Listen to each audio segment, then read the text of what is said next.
ஜெபம் செய்வோம். அன்பும் இரக்கமுள்ள பரலோக தகப்பனே, மனமகிழ்ச்சியான இந்த காலை வேளைக்காக நன்றோடு ஸ்தோத்திரிக்கிறோம்.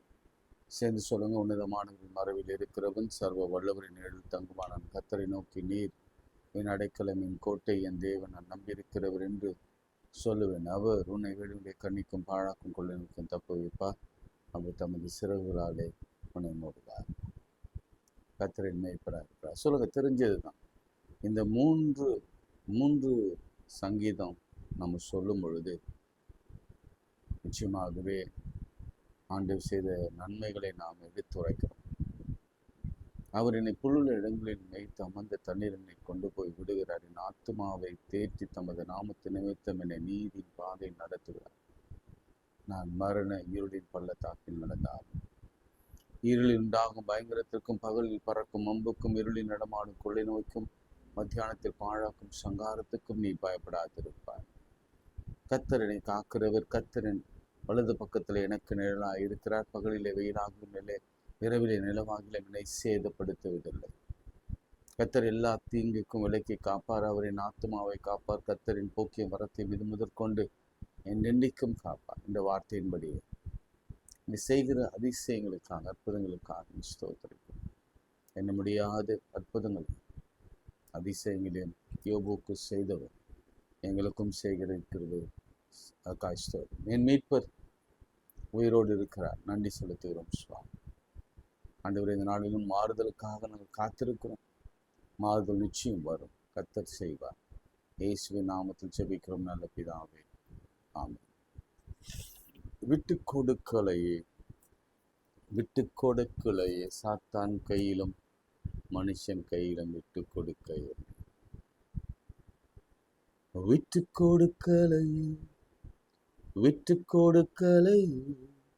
சாத்தான் கையிலும் மனுஷன் கையிலும் விட்டு கொடுக்கலை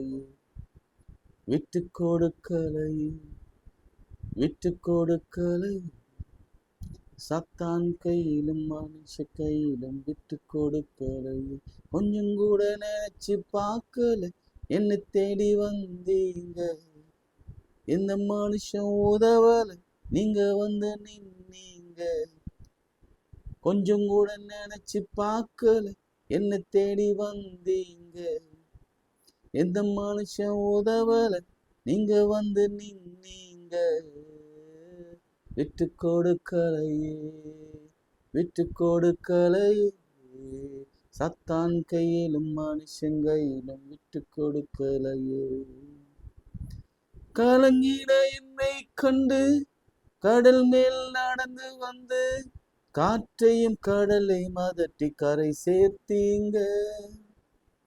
கலங்கிட என்னை கண்டு கடல் மேல் நடந்து வந்து காற்றையும் கடலை அதட்டி கரை சேர்த்தீங்க. அற்ப விசுவாசம் நிறைந்த என் வாழ்க்கையிலே அற்புதம் செய்பவராய் வந்து விட்டீங்க. என்னை ஆற்றி தேற்றி அரவணைச்சிங்க. நல்ல தகப்பனாக தூக்கி சுமந்தீங்க. விட்டு கொடுக்கலை சாத்தான் கையிலும் மனுஷன் கையிலும் விட்டு கொடுக்கலையே.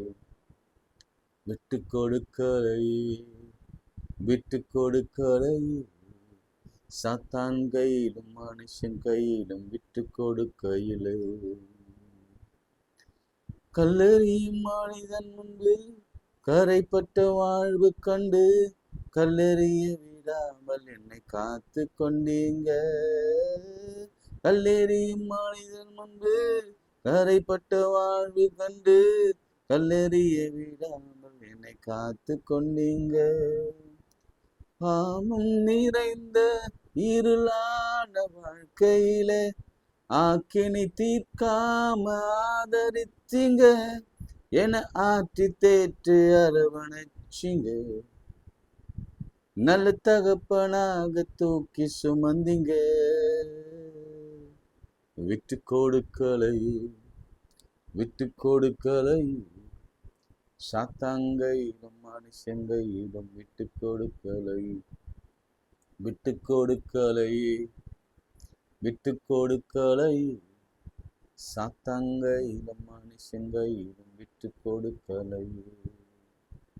கைகளை உயர்த்தி, குழந்தை இல்லைனா, திருமணம் ஆகலைனா, வேலை இல்லைனா, வேலையில பிரச்சனை, அவைக்குரிய வாழ்க்கையில சரீர பிரகாரமான வியாதி, பலவீனம், சோர்வு, கடன்கள், பிரச்சனைகள், பிரிவினைகள், வேலை இல்லை, உயர்வு வரல, மாறுதல் வரல, வீசா கிடைக்கல, ஜெயமே கிடைக்க மாட்டேங்குது, என் சரீரத்தில் ஒரே எரிச்சல், ஒரே நமைச்சல், என் சரீரத்தில் பலவிதமான உபாதைகள் இருக்கிறது, எனக்கு விரோதமாய் ஆட்கள் எழும்பி நிற்கிறாங்க, கோர்ட் கேஸ் நெருக்குகிறது, இப்படி பல பல பல பல விதமான கர்ப்பத்தின் காரியங்கள், திருமண தடைகள், இவை எல்லாத்துக்கும் ஒரே சொல்யூஷன். கையை உயர்த்தி காண்பிக்க போகுது. Just raise your hand, lift your hand and show Lord and God our Savior. அவர் இடத்துல காண்பீங்க. ஆண்டவரே பாருங்க போதும், இதை வந்திருக்கிறப்பா, ஒன்றும் பேச வேணாம், ஒன்றும் சொல்ல வேணாம், அவருக்கு எல்லாம் தெரியும். நீங்கள் கரத்தை மாத்திரை தூக்கி இயராயம்னு சொல்லுங்க, இயராயம்னு சொல்லுங்க. ஆண்டவரே இதோ இது இருக்கிற என்னை காப்பாத்துங்கப்பா, அப்பா என்னை விடுவீங்க, என்னை பலப்படுத்துங்க, எனக்கு சகாயம் செய்யுங்க, என் சகாயம் செய்யும் கேடகமாக இருக்கிறீங்களே, உமக்கு நன்றி ஆண்டவரே. இந்த ஒரு அற்புதம், கைகளை தூக்கி ஜெபிக்கிற ஒவ்வொரு பிள்ளைகள் மீது ஒரு அற்புதம். கையை தூக்கும் பொழுதும் ஷோல்டரில் ஒரு வலி, இயேசுவின் நாமத்தில் அந்த வலிகள் நீங்கிறதை நான் பார்க்கிறேன். லெஃப்ட் ஷோல்டர், செஸ்ட்ல ஒரு வலி, இயேசுவின் நாமத்தினால கையை தூக்கும் போது ஏற்பட்ட அந்த வலி கர்த்தர் இப்பொழுது நிறுத்துவீராக. எல்லா கட்டிகள் இயேசுவின் நாமத்திலே மறைவதா, பாய்ஸ் இயேசுவின் நாமத்திலே மறைவதா, வைரஸ் கிருமிகள், மூளை காய்ச்சல்கள் இயேசுவின் நாமத்திலே, குழந்தை பேரு இயேசுவின் நாமத்திலே உண்டாகட்டும், திருமண காரியங்கள் இயேசுவின் நாமத்திலே உண்டாகட்டும். வசனம் சொல்லுகிறது, என் நாமத்தினாலே நீங்கள் எதை கேட்டாலும் அதை தருவேன்னு சொல்லவர். எங்களுக்கு விரோதமாய் ஜீசஸ் கிரைஸ்ட், பிள்ளைகளுக்காக நாம் செபிக்கலாம், பாதுகாப்புக்காக செபிக்கலாம், பயண பாதுகாப்புக்காக செபிக்கலாம், ஒரு ஆவிக்குரிய வாழ்வுக்காக செபிக்கலாம். கர்த்தாவை நீர் நீ சர்வ வல்லவர், உம்முடைய அனுமதியின்றி யாரும் யாரையும் தொடவும் முடியாது. நீர் விட்டு கொடுக்காதவர், நீர் விட்டு கொடுக்காதவர். சாத்தான் கையிலும் மனுஷன் கையிலும் விட்டு கொடுக்காத என் கர்த்தர் எங்களை சாட்சியாய் நிறுத்தும். இயேசுவின் நாமத்தில் ஜெபிக்கிறோம் பிதாவே, ஆமென். நேற்று பியூட்டிஃபுல்லான ஒரு செய்தியை நம்ம பார்த்தோம். பிரியமானவர்களே, இன்னும் நம்ம கொஞ்சம் கொஞ்சமாக குறைஞ்சிட்டே வரோம். 200க்கு மேலே நம்ம பார்த்துருவாங்க. இன்னும் நிறைய இடங்களில் பார்க்குறாங்க. நீங்கள் சப்ஸ்கிரைப் பண்ணணும், இந்த பெல் பட்டனை அழுத்தணும். அப்படி தான் உங்களுக்கு வந்து டெய்லி உங்களுக்கு, நமக்கு எப்பவுமே டெய்லி வந்துடும். நல்லா யோசிச்சுக்கோங்க, நமக்கு டெய்லி 5:30 மார்னிங் வந்துடும். சண்டேயில் கர்த்தருக்கு சித்தமானால் 8:30 மணிக்கு நம்முடைய சர்வீஸ் பற்றி ஒரு சின்னதான ஒரு சர்மன் இருக்கும், நீங்கள் பார்க்கலாம். சரிங்களா? ஸோ நீங்கள் நிறைய பேருக்கு இதை ஷேர் பண்ணுங்கள், நிறைய பேருக்கு சொல்லுங்கள், இதை ஜெபத்தில் தாங்குங்க. ஏன்னா நிறைய தடைகளை நான் பார்க்குறேன். அதனால் இந்த தடைகள்லாம் விலகணும், நமக்கு நல்ல ஒரு சூழ்நிலை ஆண்டவர் ஏற்படுத்தணும் அப்படின்னு சொல்லி நீங்கள் இந்த ஜெபத்திற்காகவே ஜெபம் பண்ணுங்கள், இந்த அதிகாலை ஜெபம்.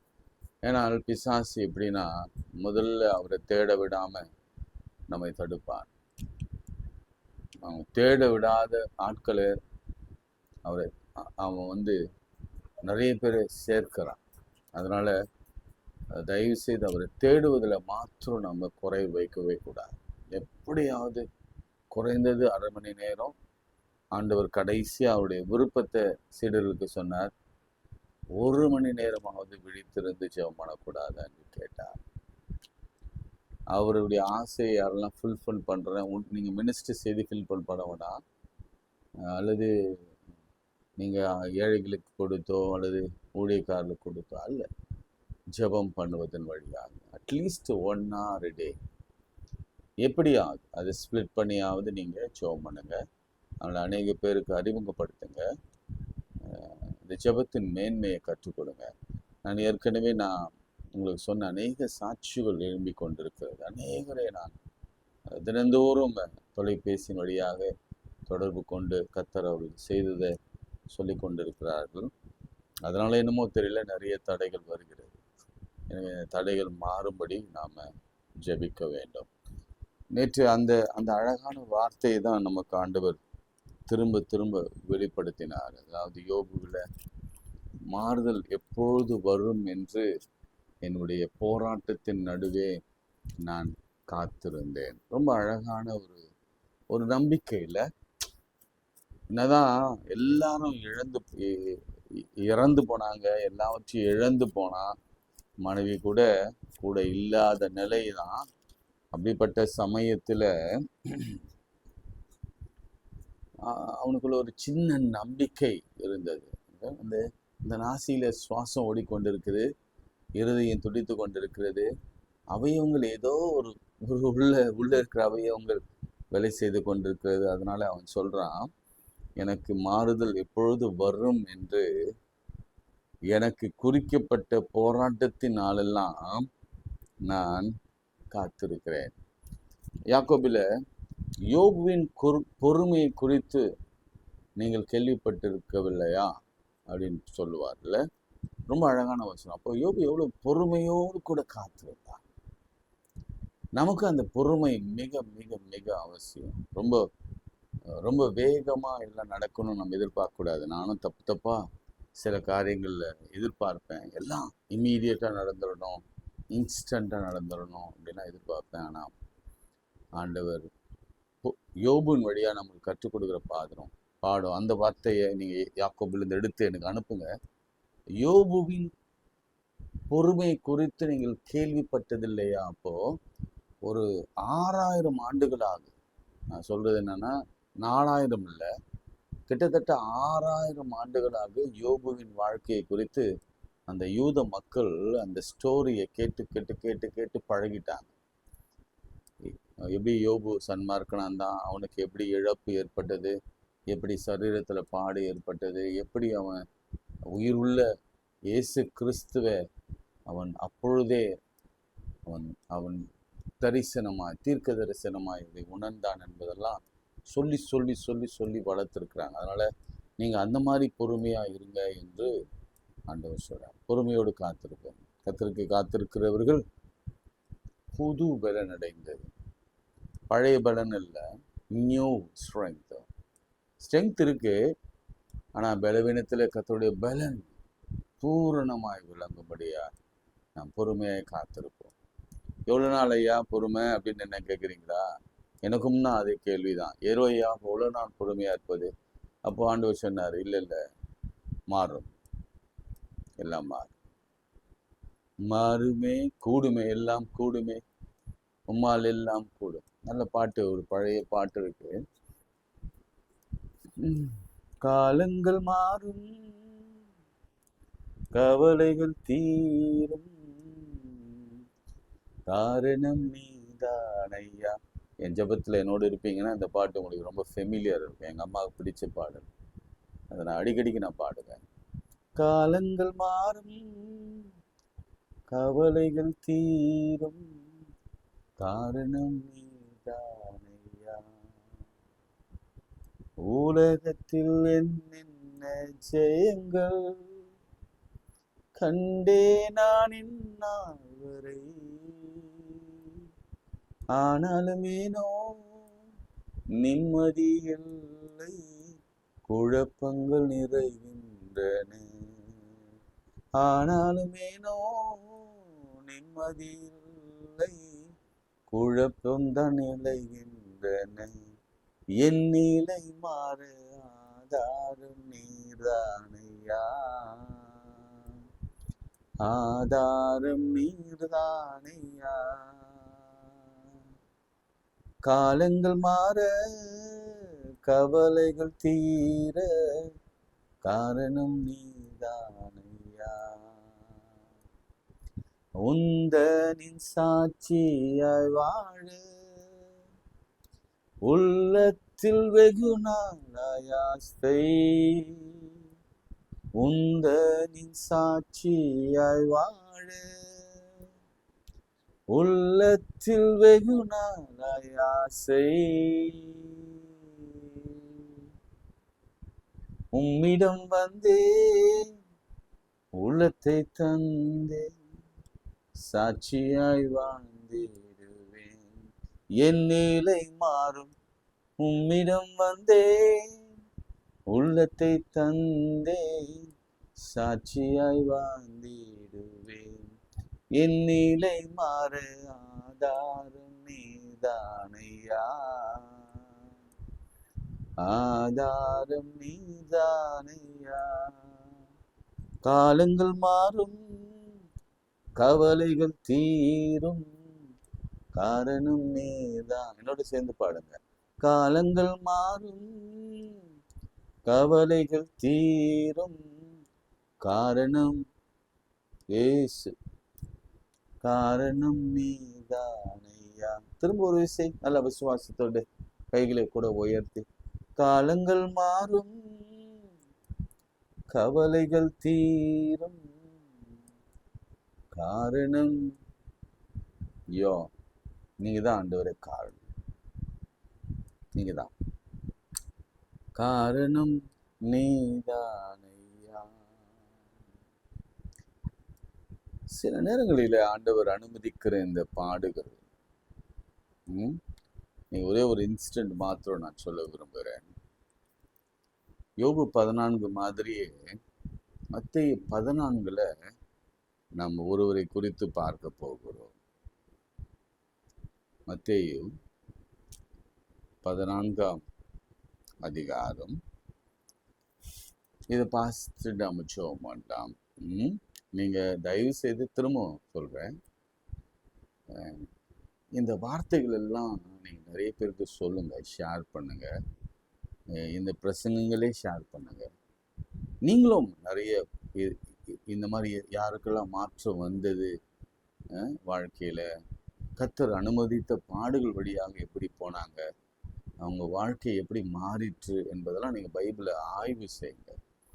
நான் அதுதான் வரும் காலத்துல நான் பிரசங்கம் பண்ண போகிறேன். ஆண்டவர் மாற்றுகிறவர், நம்ம அதிலே இருக்க அவர் பிரியப்படுகிற தேவன் அல்ல. அவர் மாற்றுவார், நிச்சயம் மாற்றுவார், மாறும். இந்த நம்பிக்கையை நான் உங்களுக்கு ஊற்றுகிறேன். நம் நிலை மாறும். நமக்கு விரோதமாக எழும்புகிறவன் எத்தனை நாளைக்கு தான் நம்ம ஒடுக்கி கொண்டிருப்பான்? அவன் தலை கவிழும். அவன் தான் நம் தலைமையில ஏறி போன நாட்கள் எல்லாம் போய் நாம அவன் தலைமையில ஏறி போகிற நாட்கள் வரும். வியாதி கூட எசேக்கியா இது எப்படி மாறும் அப்படின்னு தான் கேட்டான். என்னங்க நடக்கும், எப்படி நடக்கும்? அவர் சொல்ற, இந்த 3 நாளைக்குள்ள சர்ச் போவேன்னு சொல்றீங்களே, எப்படி நடக்கும்னா, அப்ப எனக்கு ஒரு அடையாளத்தை சொல்லுங்க. என்ன அடையாளம் வேணும்னு கேட்கிறாரு எஸ்ஐ இடத்துல. 3 பாகை வலது பக்கம் திரும்பணுமா, இடது பக்கம் திரும்பணுமா, அல்லது பின்னிட்டு திரும்பணுமா அப்படின்னு கேட்குறான். அதாவது ஃபார்வர்ட்ல போட்டுமா அல்லது பேக், அல்லது நம்ம கிளாக்கு சொல்லணும்னா கிளாக் வைஸ் போட்டுமா இல்லை ஆன்டி கிளாக் வைஸ் போட்டுமான்னு கேட்குறா. 3 பாகைன்னா 3 மணி நேரம். நீங்க அதை படிச்சா உங்களுக்கு நல்லா தெரியும். அத்திப்பழ அடையை கொண்டு வந்து போட்டு அந்த அந்த பிளவு கேன்சர், அது கேன்சர்ன்னு சொல்றாங்க. ஏன்னா மரணத்துக்கு ஏதுவான ஒரு பிளவு இருக்கும்னா அது நிச்சயமாக கேன்சர். காலையில கேன்சரா இல்ல எங்கெல்லாம் வரும்னா நமக்கே தெரியாதுல்ல. ஒரு கேன்சர் வந்தோடனே அவன் சொன்னான், ஐயோ ஆண்டவரே, என் பிள்ளைகளெல்லாம் நான் விட்டு பாதியிலே போறேன். ஒரு 40 வயசு இருக்கும்னு வச்சுக்கோங்களேன். அப்படி போயிட்டா என்ன ஆகும்? பிள்ளைகள்லாம் சின்ன சின்ன பிள்ளைகளா இருக்கு சொல்லி ஆண்டவரிடத்துல சுபர்பரமாய் திரும்பி அழுத பொழுது ஆண்டவர் இன்ஸ்டன்டா ஒரு மாறுதலை கொடுத்தார், ஒரு மாற்றத்தை கொடுத்தார். என்ன மாற்றம் தெரியுமா? அத்திப்பழ அடையை கொண்டு வந்து போட்டார்கள், பிளவின் மேல் போட்டார்கள், அவன் குணமானான். அப்புறம் எஸ்ஐயா தீர்க்கதரிசி சொன்ன மாதிரியே அவன் எசேக்கியா சொல்றான், இல்ல முன்னாடி சுத்துறது ஈஸியா இருக்கும், நீங்க பின்னாடி சுத்துங்க, 3 பாகை பின்னாடி சுத்துங்கன்னா 3 பாகை பின்னாடி ஆண்டவர் சுற்றினாராம். உலகத்திலே இப்போ இந்த கிளாக் இருக்குல்ல, லண்டனில் எப்பொழுதும் அந்த வின்டர் சீசனில் டைம் மாற்றி வைப்பாங்க. ஸ்ரீலங்காலையும் டைம் மாற்றுவாங்க. இந்தியாவில் மாத்திரம் தான் நம்ம டைம் மாற்றுறதில்ல. ஸோ இந்த 3 hours அந்த அந்த லேக் இருக்குல்ல, இன்னும் அந்த கேலண்டரில் அந்த லேக் சுற்றி கொண்டு தான் இருக்கிறதா. நிச்சயமாகவே ஆண்டவர் இந்த 3 மணி நேரம் பின்னிட்டு அவர் திரும்ப வைத்தார் என்பதற்கு நமக்கு பைபிளில் சயின்டிஃபிக்காக ஆதாரம் இருக்கிறது. எனவே மாறும். நீங்கள் ஐயோ எனக்கு வியாதி வந்துருச்சு, கேன்சர் வந்துடுச்சு, கிட்னி போயிடுச்சு, எனக்கு கிரியேட்டின் யூரியாலாம் ஜாஸ்தி ஆயிடுச்சு, எனக்கு சர்வட்டிக்கில் ஒரு பிரச்சனை இருக்குது, ஐயோ எனக்கு இருதயத்தில் பெரிய அடைப்பு இருக்குது, ஸ்டண்ட் வச்சாங்க, அது கூட எனக்கு சரியாக வேலை செய்யலை, உடல் இழைத்து போயிருக்கிறேன், எனக்கு மூளை காய்ச்சல் இருக்குது, எனக்கு சருமத்தில் வியாதி கேன்சரோன்னு பயமாக இருக்குது, எல்லாம் நீங்கள் நினைக்காதீங்க. பிளவு இருக்குன்னு சில பேர் சொல்லுவாங்க, நினைக்காதீங்க. நிச்சயமாக ஆண்டவருடைய ஒரு வார்த்தை பெரிய மாற்றத்தை கொண்டு வரும். அவரால் கூடாத காரியம் ஒன்றுமில்லை. சரி, அதே மத்தேயுல 14ஆம் அதிகாரத்தை எப்படி யோபுல 14ல் மாறுதல் பற்றி நம்ம பார்த்தோமா, இங்கே கர்த்தர் பேதுருவுக்கு அனுமதிக்கிற சில காரியங்களை நாம் பார்க்கலாம். 22ஆம் வசனத்திலிருந்து வாசிக்க. இயேசு ஜனங்களை அனுப்பி விடுகையில் அவர் தம்முடைய சீஷர்கள் படவில் ஏறி தமக்கு முன்னே அக்கறைக்கு போகும்படி அவளை துரிதப்படுத்தினார். யாரிடத்துல சொன்னது? இயேசு கிறிஸ்து கப்பலில் ஏற்றி அவங்க நீங்கள் போயிடுங்க, சீக்கிரத்தில் போயிடுங்க என்று துரிதப்படுத்தினார். நல்லா கவனிச்சுக்கோங்க. அவர் ஜனங்களை அனுப்பிவிட்டு தனித்து ஜெபம் பண்ண ஒரு மலையில் மேல் ஏறி சாயங்காலமான போது அங்கே தனிமையாக இருந்தார். டைம்லாம் நீங்கள் பார்த்துக்கணும், சரிங்களா? நான் இப்போ டைம் இதெல்லாம் சொல்ல முடியாது. சாயங்காலம்னு சொல்லப்பட்டிருக்கிறது. அப்போ எத்தனை மணிக்கு அவர் நண்பகல் ஏற்றி அனுப்புனாரா நமக்கு தெரியாதுல்ல. நீங்கள் அதை தான் நீங்கள் ஆராய்ச்சி பண்ணணும். இதெல்லாம் சின்ன சின்ன விஷயத்த கூட நீங்கள் ஆராய்ந்து பார்த்தீங்கன்னா அது உங்களுக்கு ஜீவனுக்கு அது என்ன சொல்லுவாங்க, உங்கள் சரீரத்திற்கு அது மிகவும் பயனுள்ளதாக இருக்கும். யோபு சொன்னார்ல, ஆகாரத்தை பார்க்கல உங்களுடைய வார்த்தை அப்படின்னு சொன்னார்ல. நீங்கள் சாப்பாட்டை காட்டிலும், நீங்கள் போட்டுக்கிற புரோட்டீனை காட்டிலும், நீங்கள் குடிக்கிற விட்டமின்ஸ் சாப்பிட்ற மாத்திரையை காட்டிலும் அவருடைய வேதம். அப்போ நீங்கள் டைமை நீங்கள் எழுதி வைக்கணும். அனுப்பின நேரம் என்ன, இப்போ சாயந்தரம்னு சொல்கிறாரு, இங்கே தனிமையாக இருக்கிறேன்னு சொல்கிறாரு. அதற்குள்ளாக படகு நடுக்கலிலே சேர்ந்து எதிர்காற்றாக இருந்தபடியால் அழகினாலே அளவுப்பட்டது. இரவில் 4ஆம் ஜாமத்திலே இயேசு கடலின் மேல் நடந்து அவ்விடத்துக்கு வந்தார். 4ஆம் ஜாமம் என்பது 2:45 ஆரம்பிக்கும். ஓகேவா? 4ஆம் ஜாமத்துல. அப்போ சாயந்தரம்லேருந்து அவர் 4 மணி வரைக்கும் ஆல் நைட் ப்ரேயர் பண்ணியிருக்கிறாரு. அப்படி ஒத்துக்கலாமா? வச்சுக்கலாமா? ஒத்துப்பீங்களா? சரி, all night prayer, half night prayer, all night ப்ரேயர்னே வச்சுக்கோங்களேன். பண்ணி கொண்டு இருந்தார். எப்போ? 2:45 மணிக்கு. கோவிட்ல நாங்கள் சென்ட் லூக்ஸில் இருக்கும்போது 24/7 ஜபத்தை ஸ்டார்ட் பண்ணோம். அப்போ தான் எனக்கு இந்த இந்தியா முழுவதும் அல்லது உலகம் எங்கும் ஜப வீரர்கள் எனக்கு கிடைச்சாங்க. அப்படி கிடைக்கும் பொழுது நான் ஸ்டார்ட் பண்ணுற நேரம் என்ன தெரியுமா? 2:45. அஸ் எ மெய்ப்பனா, ஒரு சர்ச்சுக்கு தகப்பனா, நான் ஸ்டார்ட் பண்ணுற நேரம், நான் தான் ஃபஸ்ட்டு ஸ்டார்ட் பண்ணணும்னு சொல்லிட்டு 2:45 எக்ஸாக்டாக ஸ்டார்ட் பண்ணுவோம். அது சில நேரங்களில் 3:45 போகும், சில நேரங்களில் 4 o'clock போகும், 4:30 போகும், 5 போகும், சொல்லவே முடியாது. ஏன்னா சைக்கிளில் அவங்களும் ஜெபம் பண்ணிக்கொண்டே இருப்பாங்க. அதனால் என்ன நடந்தது என்னென்னா, பல மரணங்களை, கொரோனா மரணங்களை நாங்கள் தவிர்த்தோம். இன்ஃபேக்ட் சொல்லப்போனால் நாங்கள் 4 பேர், அப்பா அம்மா, எங்கள் 2 பிள்ளைங்க, நான் என் மனைவி 6 பேரும் இந்த ஜெபத்தினால தான் காக்கப்பட்டோம். அது ஒரு பெரிய சாட்சி. நான் உங்களுக்கு ஒரு நாள் அதை சொல்லுகிறேன். பெரிய சாட்சி. எங்கள் வீட்டுக்குள்ளே வந்த அந்த கொரோனா எங்களை ஒரு சேதமும் அணுகாமல், இந்த வசனம் 91ஆம் வசனம் எப்பவுமே சொல்லி ஜெபம் பண்ணுவோம், எல்லாருமே சொல்லி ஜெபம் பண்ணுவோம். வாதை உன் கூடாரத்தை அணுகாது, பொல்லாப்பு உனக்கு நேரிடாது. இந்த வார்த்தையின்படியே வந்தது. கர்த்தர் அனுமதித்தார். 2 நாள் ஃபீவர் இருந்தது. கடுமையான ஃபீவர் இருந்தது. ஆனால் யாருக்கும் பரவலை, யாருக்கும் தொற்றலை. அது என் மனைவிக்கு மாத்திரம் வந்துட்டு போயிடுச்சு.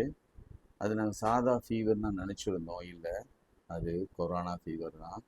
வயசான யாருக்குமே தொற்றலை. அந்த நேரத்தில் என்னோடு கூட இருந்தவர் ஒருவர் இறந்து போனார். என்னோட கூட பயணித்தவர் செக்ஸ்டன், அவருக்கு பாதிக்கப்பட்டு மருத்துவமனையில் ரொம்ப தீவிர சிகிச்சையில் அவர் காப்பாற்றப்பட்டார். ஸோ ஜெபம், ஆண்டவரை தேடும் பொழுது அனுமதிப்பார். சிலதெல்லாம் அனுமதிப்பார், சிலர் நோயிங்லி அன்னோயிங்லி வந்துட்டு போயிடும். சில நேரங்களில் அது நமக்கு தெரிஞ்ச இந்த காரியங்களை அனுமதிப்பார், அதுலேருந்து காப்பாற்று. உங்களை கூட கேட்டால் தெரியும், எத்தனையோ பேர் இதில் கோவில்லேருந்து வெளியே வந்திருக்கிறீங்க. அப்போ நீங்கள் சாட்சியாக சொல்ல முடியும் உங்களால். இப்போ என்னால் சொல்ல முடியும். அந்த காரியங்களை எல்லாம் அனுமதித்தார். ஆனால் நம்ம சாவுக்கு ஒப்பு கொடுக்கவில்லை. விட்டு கொடுக்கலை, விட்டு கொடுக்கலையே, சாத்தான் கையிலும் மனுஷன் கையிலும் விட்டு கொடுக்கலையே. பாயிண்ட்டுக்கு வருவோம். எதிர்காற்றாக இருந்ததுனாலே 4ஆம் ஜாமத்திலே கடல் மேல் நடந்து வந்தார். அவர் கடல் மேல் நடக்கிறதை சீஷர்கள் கண்டு கலக்கமடைந்து ஆவேசம் என்று சொல்லி பயந்து அலறினார்கள். உடனே இயேசு அவரோடு கூட பேசி, திடன் கொள்ளுங்கள், நான் தான், பயப்படாதிருங்கள் என்றார். பேதுரு அவரை நோக்கி, ஆண்டவரே, நேரே ஆனால் நான் ஜனத்தின் நடந்து வர உம்மிடத்தில் வர கட்டளையிடும் என்றார். அதற்கு அவர் வா என்றார். அப்பொழுது பேதுரு படை விட்டு இறங்கி இயேசுவிடத்தில் போக ஜலத்தில் நடந்தார். இன்னும் நடந்திருக்கணும். பேதுரு இறங்கி ஜலத்தில் நடக்கிறார். ஆண்டவர் முன்னாடி நிற்கிறார். ஆண்டவர் கடல் மேல நடந்து வந்துட்டார். ஆல்மோஸ்ட் கிட்ட, போட்டு கிட்ட வந்துட்டார். பேதுரு நடந்துட்டோம், அவ்வளவுதான். அவன் 2 அடி 3 அடி 10 அடி வச்சுட்டான். Okay, fine. ஏன் உள்ள போகணும்? சரி, ஓகே, அவனுடைய அவிசுவாசம்னு வச்சுக்கோங்க. முன்னாடி நிற்கிறவர் யார்? சர்வ வல்லவர். அவர் கடல் மேல நடந்து வந்திருக்கிறார். காற்றலை கடலையும் அவர் அதற்றி அதை அமைதிப்படுத்த போகிறார். அப்பேற்பட்டவர் முன்னாடி ஒருத்தன் உள்ள போக அவர் விடுவாரா? ஆனா உள்ள போக அனுமதிச்சார். ஏன் அனுமதிச்சார் என்ற கேள்வி உங்களுக்கு எப்பாவது வந்துதா? அவங்க பெரிய ஃபிஷர்மேன், அவர் உள்ள போறான். ஏன் உள்ள போலாம் தெரியுமா? காரணம் என்ன தெரியுமா? ஆண்டவரை தூரத்துல பார்த்த உடனே அவங்க எல்லாரும் என்னன்னு சொன்னாங்க? ஆவேசம் என்றார். இப்போ நம்ம தெரிஞ்சுக்கொள்ள வேண்டிய பாடம், சில நேரங்களிலே இந்த மாதிரி கலர் சீற்றங்கள், நமக்கு போராட்டங்கள், வியாதிகள், பலவீனங்கள், சோர்வுகள் வருகிற பொழுது, நம்ம மரணத்திற்கு சமீபமா இருக்கும் பொழுது, எதிர்காற்று வருகிற பொழுது, அலைகள்னாலே படகு அமிழ்ந்து போகிற சூழல், அதாவது மரித்து போகிற சூழல் வருகிற பொழுது, நம்ம முன்னாடி நிற்கிறவரை நம்ம என்னன்னு சொல்றோம்? என்னன்னு புரிந்து வச்சிருக்கிறோம்? நீங்க மனசாட்சியத்தோட சொல்லுங்க. இயேசுவை என்னெல்லாம் சொல்லி நம்ம பேசியிருக்கோம்? கர்த்தர் என்னன்னு பேசியிருக்கோம்? இந்த யோபுவும் 4 நண்பர்களும் பேசின வார்த்தைகள் கொஞ்சம் யோசிச்சு பார்த்தீங்கன்னா உங்களுக்கு புரியும். யாருமே நிதானமாய் பேசல. கர்த்தரை, யோபுவையும் நிதானமாய் பேசல. நமக்கு ஏதாவது ஒரு சோதனையோ பிரச்சனைகளோ வந்தா என்ன ஆச்சுன்னா, நம்ம கலக்கத்தினாலே, நம்ம ஒரு விதமான பயத்தினாலே முன்னாடி நிற்கிற கர்த்தரையே நம்ம என்ன சொல்றோம்? ஆண்டவரையே ஆவேசம் என்கிறோம். அது எவ்வளவு பெரிய தவறு இல்லை? உணர்ந்துக்கணும். இப்போ நான் கூட, இப்போ எனக்கு இது கண்ணத்துல அரைஞ்ச மாதிரி ஒரு கேள்வி. நான் விசுவாசிக்கிறவர் என்னார் என்று நான் அறியாதிருந்தால் நான் மாற்றத்தை எப்படி அனுபவிக்க முடியும்? எப்படி நான் அதை விசுவாசித்து காத்து கொண்டிருக்க முடியும்? சரி, யார் அந்த இயேசு அப்படின்னு உங்களை நான் கேள்வி கேட்டேன்னு வச்சுக்கோங்களேன். சோகத்துல இருக்கும் பொழுது, பிரச்சனையில் இருக்கும் பொழுது, வியாதியில் இருக்கும் பொழுது, மரண பயத்தில் இருக்கும் பொழுது, இன்னும் அடி மேல அடி வாங்கி வாங்கி வாங்கி வாங்கி, அட போப்பா, இந்த இயேசுக்கிட்ட வந்ததுனால, ஜெபம் பண்ணதுனால, கோயிலுக்கு போனதுனால, இந்த கத்தரை கும்பிட்டதுனால, கிறிஸ்துவன் ஆனதுனால தான் இந்த போராட்டம் என்று எத்தனை பேர் நம்ம மறுதளிச்சிருக்கிறோம். மனம் பேதலிச்சு அவரை விசனப்படுத்தியிருக்கிறோம். எத்தனை முறை இல்லை? நானும் கூட இப்போ கடந்த சில நாட்களாக நான் பேசின வார்த்தைகள்லாம் ஒருவேளை நான் ரீவைண்ட் பண்ணி கேட்டேன்னா நிச்சயமாகவே தப்பான வார்த்தைகளை நான் பயன்படுத்தியிருக்க கூடும். மன்னிப்பு கேட்கிறேன். நான் நீங்களும் மன்னிப்பு கேளுங்க. தவறுதலா ஆவேசம் முதல்ல ஆண்டவர் என்று நம்பிட்டா அங்க அங்க அங்க பேதுரு முழுக வேண்டிய அவசியம் இருந்திருக்காதுல்ல. ஆண்டவர் என்ன பண்ணார் தெரியுமா? ரைட், என் ஆவேசம் சொல்லிட்டல. இதுதான் சில நேரங்களில் நம்ம ஆண்டவர் கொஞ்சம் சென்சிட்டிவ். என் ஆவேசம் சொன்னல, நீ கொஞ்சம் அமிழ்ந்து போகிறத நான் பார்க்கணும். இது வன்மமா வச்சு பனிஷ் பண்றதெல்லாம் இல்லை. என் ஆண்டவர் யார், அவருடைய வல்லமை என்ன என்று புரிந்து கொள்ளும்படியான ஒரு டெஸ்ட் அது, ஒரு சோதனை. அது ஒரு ஃபிஷர்மேனுக்கு அவ்வளோ பெரிய சோதனை. பாருங்க, அவன் அப்படியே உள்ள போகும் பொழுது அவன் வாயிலிருந்து வந்த வார்த்தை கவனிங்க. இங்க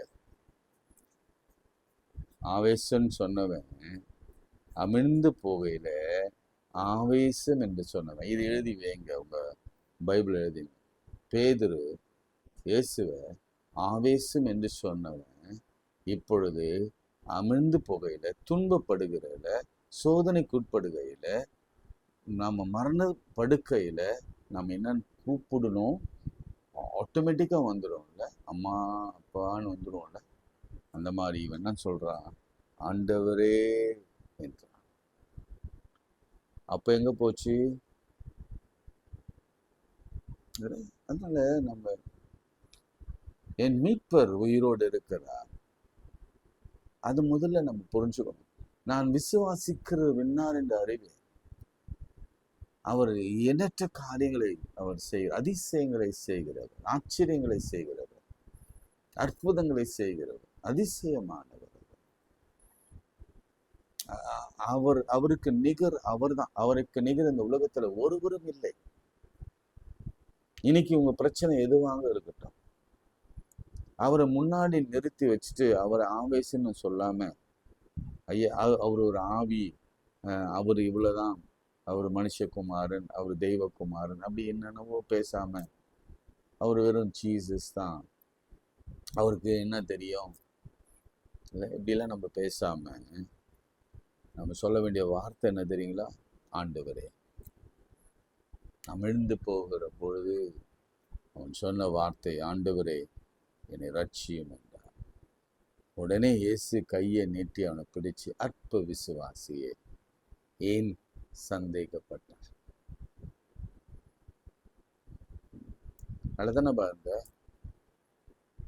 ஏன் சந்தேகப்பட்டேன்னா, என்னை ஏன் சந்தேகப்பட்ட அப்படின்னா அர்த்தம் புரியுதுங்களா?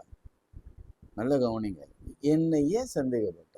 நான் இதுக்கு முன்னாடி எவ்வளவு அற்புதம் செய்திருக்கிறேன், எத்தனை குஷ்டரோகிகளை சுத்தமாக இருக்கிறேன், எத்தனை வியாதிஸ்தரை குணமாக இருக்கிறேன், தண்ணீரை திராட்சரசமாக நான் மாற்றிருக்கிறேன். நாளைக்கு அதுதான் மேபி நான் உங்களுக்கு சொல்வேன், அது அந்த வசனம் வரும்ல, அதை உங்களுக்கு சொல்கிறேன். எவ்வளவு அற்புதங்களை நீ பார்த்துருக்கிறேன். ஆனால் கடைசியில் ஒரு சின்ன இடத்துல நின்று என்னை ஆவேசம் என்று சொன்னாயே. அதே பேதுரு தான் உயிர்த்தெழுந்த பிறகு கொஞ்சம் தூரத்துல, ஒரு 200 அடி தூரத்துல இயேசு நின்று கொண்டிருந்த பொழுது யோவான் சொல்லுகிறான், அதோ அவர் ஆண்டவர் சொன்ன பொழுது அவன் ஆடை போடாமல் இருந்தபடி அந்த அறையை கட்டி கொண்டு கடலில் குதித்து ஆண்டவரிடத்துல ஓடி வந்தான். அற்ப விசுவாசியே ஏன் சந்தேகப்பட்டார்? அவர்கள் படவில் ஏறிட உடனே காற்று அமர்ந்தது. கவனிங்க, அவர்கள் படவில் ஏறின உடனே அப்படின்னா யாரு? இயேசுவும் பேதுரும். அது வரைக்கும் அவங்க அந்த கடல் அலையில அவங்க கஷ்டப்பட்டு தான் ஆகணும். கஷ்டப்பட்டாங்க. இயேசு படவுல நம்ம வாழ்க்கையில வந்தாதான், அவரோடு கூட நாம நின்னாதான், அவர் நம்மோடு நின்னாதான் நம்முடைய வாழ்க்கையில அலைகள் நிற்கும், அவமானம் நிற்கும், அமிழ்ந்து போகிற அந்த நேரம், அந்த மாதிரி சூழ்நிலை நிற்கும். நமக்கு ஜெயம் உண்டா. நமக்கு விரோதமாக எழும்புகிற எல்லா அலைகளும் கடல்களும் அகற்றப்படும். ஒரே ஒரு வார்த்தை, அங்க ஒண்ணுமே சொல்ல ஆண்டவர். ஒரு ஏறி உட்கார்ந்தார், அவ்வளவுதான், அமைதல் ஆயிடுச்சு. ஆண்டவர் அமைதிக்கு ஒரு வார்த்தையை சொல்லி கொடுக்குறாரு. இப்போதான் சமாதானமா இருப்பீங்க. உங்க வாழ்க்கை அமைதலா ஜீவனம் பண்ணுவீங்க. இனி உங்க வாழ்க்கையில எந்த போராட்டமும் இல்லை, எந்த கண்ணீரும் இல்லை, எந்த கஷ்டமும் இல்லை, எந்த இழப்பும் இல்லை. இது இல்லை அப்படின்னு வாழ்க்கையில நீங்க சொல்ல போவதில்லை. எனக்கு குழந்தை இல்லை, திருமணமாக இல்லை என்ற வார்த்தையை கர்த்தருடைய அகராதியிலே இல்லை. அவரை புரிந்து கொள்ளுங்க. அவர் ஆவேசம் அல்ல, ஆண்டவர். அவர் இயேசு. அவர் உலக ரட்சகர். அவர் கர்த்தாதி கர்த்தர், ரட்சகர். அவர் அந்த ஒரு இன்ஸ்டன்ட் நமக்கு போதும். அந்த இன்ஸ்டன்ட் போதும். இனி யாரெல்லாம் இயேசுவை நம்புறீங்க, சோமல்லாம். அன்புள்ள ஆண்டவரே, நீரே ஆண்டவர், நீரே ரட்சகர், நீரே மீட்பர், நீரே குணமாக்குற மருத்துவர், நீரே எங்கள் எதிராளிக்கு எதிராளி, எங்களை விரோதிக்கிறவர்களுக்கு விரோதி, எங்களை பகைக்கிறவர்களுக்கு பகையாளி. நீர் எங்களுக்கு துணையான, எங்களுக்கு பாதுகாப்பு, எங்க பிள்ளைகளை பாதுகாக்கிறது. ஆண்டவரே, இந்த நாளிலும் கூட எங்கள் போக்கிலும் வரத்திலும் தேவ கிருபை, எங்கள் பிள்ளைகள் போக்கிலும் வரத்திலும் தேவ கிருபை இருப்பதா. எங்களுக்கு விரோதமாய் உருவாக்கப்படுகிற எல்லா ஆயுதங்களையும் வாய்ப்பதில்லை, அதை முறித்து போடுவீரா. ஒன்றுமில்லாமல் அதை சேதப்படுத்தி அதை நிர்மூலமா. ஏன்னா நாங்கள் வணங்குகிறவர் இன்னார் என்று நாங்கள் அறிந்திருக்கிறோம், என் மீட்பர் யார் என்று அறிந்திருக்கிறோம். ஆனா எங்களை நீ சாட்சியா நிறுத்த போகிறேன், எங்க வாழ்க்கையை மாற்ற போகிறேன். ஆண்டவரே, பேதுருவின் வாழ்க்கையை அப்படியே தலைக்கீழாக மாற்றி போட்டேன். அவனை தைரியசாலியாக, விசுவாசம் உள்ளவனாக, ஒரு பெரிய ஊழியக்காரனாக, போப்பாக இறைவன் மாற்றி அப்படியே எங்கள் வாழ்க்கையை மாறட்டும். உனக்கு சாட்சியாய் வாழ உதவி செய்யும்.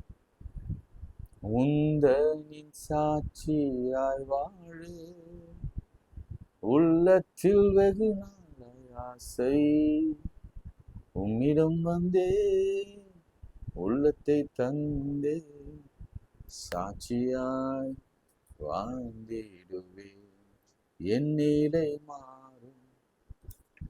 ஆண்டவரே, நிலை மாறுவதற்காய் ஸ்தோத்திரம். இயேசுவின் நாமத்தில் ஜெபிக்கிறோம் பிதாவே, ஆமென். நமது ஆண்டவராகிய இயேசு கிறிஸ்துவின் கிருபை, பிதாவாகிய தேவனுடைய அன்பு, பரிசுத்த ஆவினை நம் அனைவரோடு மீண்டும் மீண்டும் சதா நிலைத்திருக்கிறார். ஆமென். God bless you.